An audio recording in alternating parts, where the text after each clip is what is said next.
আপনারা শুনছেন উত্তরের কণ্ঠ। উত্তরের কণ্ঠ থেকে আমি প্রভাত বসাক, তুফানগঞ্জ, কোচবিহার।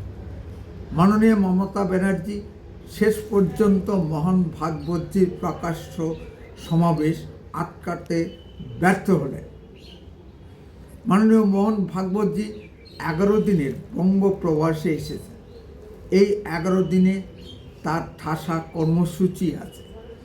তার ভিতরে একদিন অর্থাৎ আগামী 16ই ফেব্রুয়ারি বর্ধমানে একটি প্রকাশ্য সমাবেশে ভাষণ দেওয়ার কথা। এই নিয়ে যত গণ্ডগোল পাকিয়েছে। মাননীয় মমতা ব্যানার্জি তাকে সভা করতে দিতে নারাজ। অজুহাত হিসেবে দাঁড় করিয়েছেন মাধ্যমিক পরীক্ষা। কিন্তু তৃণমূল কংগ্রেস মাধ্যমিক পরীক্ষা চলাকালীন কিভাবে সভা সমাবেশ বিভিন্ন ধরনের সাংস্কৃতিক অনুষ্ঠান করার সুযোগ পায়, সেটাই বড় প্রশ্ন। পুলিশ সেদিকে তাকিয়েও দেখে না। এক যাত্রায় পৃথক ফল হবে কেন? আরএসএস কোনো জেহাদি জঙ্গি সংগঠন নয় বা কোনো রাজনৈতিক দলও নয়। আরএসএস হিন্দু ধর্মীয় সামাজিক সংগঠন। আরএসএস রাজনীতি করে না বা নির্বাচনে প্রতিদ্বন্দ্বিতাও করে না। এরকম একটি সামাজিক সংগঠনের প্রতি মাননীয় মমতা ব্যানার্জির এত বিদ্বেষ পোষণ করেন কেন, তা একটু পর্যালোচনা করার প্রয়োজন আছে। আসলে মাননীয় মুখ্যমন্ত্রী মমতা ব্যানার্জি বিরোধী কাউকেই স্পেস দিতে রাজি নয়। সংসদীয় রাজনীতিতে বিরোধী দলের ভূমিকা ও সম্মান থাকে। আমরা দেখেছি স্বাধীনতার পরবর্তী কালখণ্ডে বিরোধী দলনেতা শ্রী জ্যোতি বসুর প্রতি ক্ষমতাসীন কংগ্রেস দলের মুখ্যমন্ত্রী ডক্টর বিধান রায়ের কি সম্মান ছিল। মাননীয় মমতা ব্যানার্জি সেটা মানতে নারাজ। তিনি বিরোধী দলনেতা শ্রী শুভেন্দু অধিকারী মুখ পর্যন্ত দেখতে নারাজ, বক্তব্য শোনা তো দূরের কথা। আরএসএস একটি হিন্দু সংগঠন। এই হিন্দু শব্দটার প্রতি মাননীয় মুখ্যমন্ত্রী প্রবল বিতৃষ্ণা। জয় শ্রীরাম ধ্বনি শুনলেই তিনি রেগে মারতে যান। পুলিশ দিয়ে তাদের গ্রেপ্তার করা। পশ্চিমবঙ্গে জয় শ্রীরাম ধ্বনি দেওয়া কি আইনগত বাধা আছে জানি না। ভূতেরা যেমন রাম নাম শুনতে পারে না, ঠিক তেমনি আমাদের মাননীয় মুখ্যমন্ত্রী রাম নাম শুনতে পারেন না। আসুন এবিপি আনন্দ থেকে নেওয়া ভিডিও চিত্রটি দেখে আসি।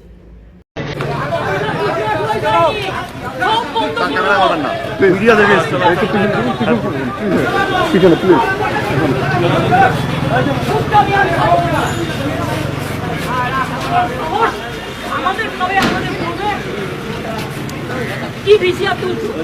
যাও কি পকেটে দিয়ে গুন্ডামি মস্তানি হবে না। বেঁচে আছো আমাদের জন্য। কালকে গুটিয়ে দেবো, 1 সেকেন্ডে বেরিয়ে যাবে। কোন দানা কোন মস্তানি তো এখানে দেখবো। কাটছো জমিদারি করছো। বাংলানো বাড়ির সাথে চামড়া গুটিয়ে ছেড়ো 5 মিনিট। নাম নিয়ে নাও তো, এখানে যে ছেলেগুলো করছিল এই জায়গাটার নাম নাও। পুরো নাকা চেকিং হবে, বাড়ি টু বাড়ি হবে। দেখে নাও তো জায়গাটার নাম নাও। এত বড় শহর, তুমি তোমার মতো স্লোগান দিচ্ছ। তোমার গাড়ির মধ্যে হামলা, গাড়ির মধ্যে চলে আসছে। এত বড় শহর।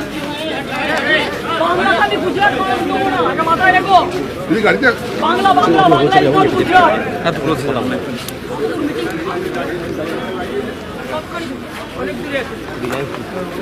এই জন্যই আমি বন্ধ করে দিলে বুঝে যাবো সব।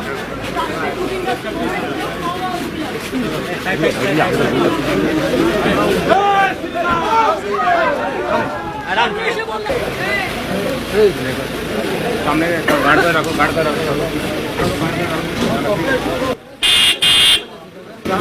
নাম নিলে হামলা চালিয়ে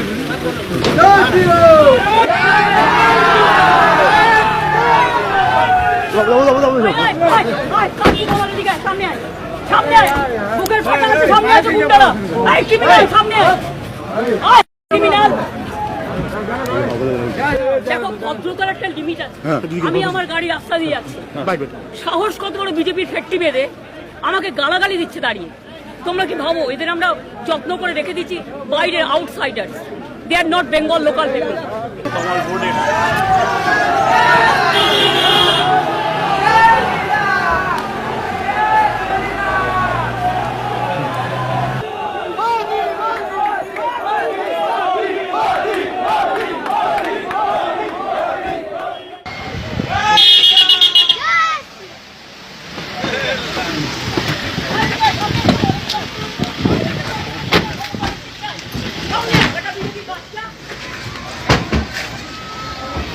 ডাকাত ক্রিমিনাল সব কোটাকে দাঁড়িয়ে ছাড়বো। এই মোবাইল কাহার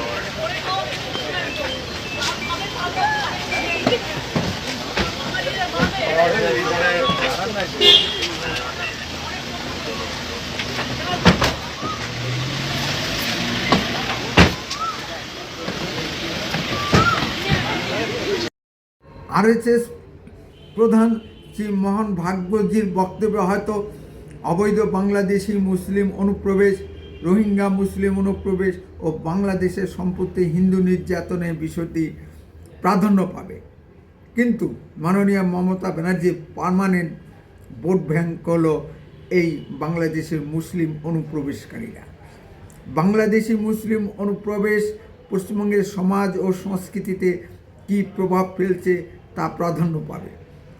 এই মুসলিম অনুপ্রবেশকারীরা পশ্চিমবঙ্গকে করিডোর হিসেবে ব্যবহার করে সারা ভারতবর্ষে ছড়িয়ে পড়ছে। পশ্চিমবঙ্গ থেকেই সব পরিচয়পত্র বানিয়ে নিয়ে যাচ্ছে। এই মুসলিম অনুপ্রবেশকারীরা ভারতের সামাজিক স্থিতিশীলতা নষ্ট করছে, ভারতের নিরাপত্তার প্রতি হুমকি দিচ্ছে এবং জনচরিত্র পাল্টে দিচ্ছে। তারা ভারতের খেয়ে ভারতেরই পড়ে ভারতের বিরুদ্ধে গদ্দারি করছে। এই মুসলিম অনুপ্রবেশকারীদের উপর নির্ভর করেই বাংলাদেশের ডক্টর মোহাম্মদ ইউনূস ভারতের বিরুদ্ধে লড়াই করতে চান। এই বিষয়গুলো যদি মাননীয় মোহনজির বক্তব্যে উঠে আসে তবে মাননীয় মমতা ব্যানার্জির সমূহ ক্ষতির সম্ভাবনা। এতেই হয়তো মাননীয় মমতা ব্যানার্জি ভয় পেয়ে গেছেন। ভয় থেকেই সভা বানচালের চেষ্টা করছেন পুলিশের অনুমতি না দিয়ে। এবার বাজেটে মাননীয় মমতা ব্যানার্জি 600টি নতুন মাদ্রাসা খোলার প্রস্তাব রেখেছেন এবং অর্থ বরাদ্দের প্রস্তাব রেখেছেন প্রায় 6,000 কোটি টাকা। এবারে পশ্চিমবঙ্গের বাজেট দেখে বোঝার উপায় নেই যে এই বাজেট পশ্চিমবঙ্গের না বাংলাদেশের বাজেট। পশ্চিমবঙ্গের মুখ্যমন্ত্রীর নির্লজ্জ মুসলিম তোষণের মুখোশ খুলে দিবেন মাননীয় মোহন ভাগবতজি, আর এতেই মাননীয় মমতা ব্যানার্জির এত আপত্তি।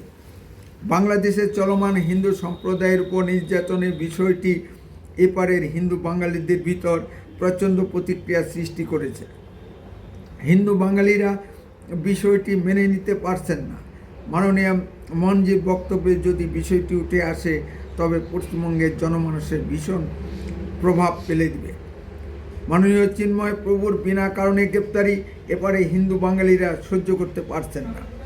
এপারে হিন্দু বাঙালিরা ভাবছেন ভারত সরকারের দুর্বল নীতির কারণে এসব হচ্ছে।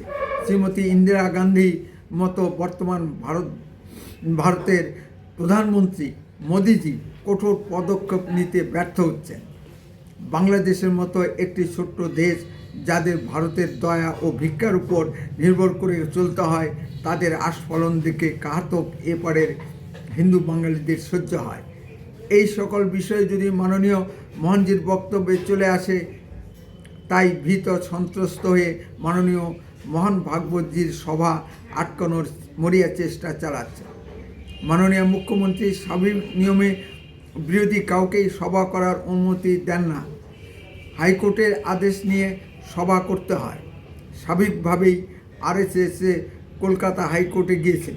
মহামান্য আদালতের বিচারক বাংলা দুর্গা বলে কথিত বিচারপতি শ্রীমতী অমৃতা সিনহা মহোদয় মাননীয় মোহন ভাগবতজির সমাবেশ অনুষ্ঠিত করার অনুমতি দিয়েছে। মাননীয় মুখ্যমন্ত্রী মমতা ব্যানার্জি ভুল জায়গায় পাঙ্গা নিতে গিয়েছে। এর জন্য আগামী দিনে মাননীয় মুখ্যমন্ত্রী মমতা ব্যানার্জিকে চরম মূল্য দিতে হবে। এতদিন মুখ্যমন্ত্রী মাননীয় মোহনজির বঙ্গ সফর বঙ্গ সফরে এলে তার জন্য ফুল ও মিষ্টি পাঠাতেন। এই নিয়ে কংগ্রেস ও সিপিএম এর তরফ থেকে অনেক ব্যঙ্গ বিদ্রুপ করা হয়েছিল, সেটিং তত্ত্ব তোলা হয়েছিল। এবার মাননীয় মোহনজিও বুঝে গেলেন মমতা সরকারের আসল স্বরূপ। উত্তরীয় কণ্ঠ সর্বদাই বাস্তব ও সত্য কথা বলে। আরও এই ধরনের ভিডিও পেতে দয়া করে এক্ষুনি চ্যানেলটিকে সাবস্ক্রাইব করুন। আপনার মূল্যবান মতামত কমেন্টে লিখুন। বেশি বেশি করে লাইক শেয়ার করে সবাইকে দেখার সুযোগ করে দিন। ভিডিওটি যদি ভালো লেগে থাকে তাহলে অন্তত পক্ষে 10 জনের মধ্যে শেয়ার করুন। উত্তরীয় কণ্ঠ দেশের কথা বলে, দশের কথা বলে। আপনার চোখ রাখুন উত্তরীয় কণ্ঠের পর্দায়। বন্দে মাতরম, ভারত মাতা কি জয়।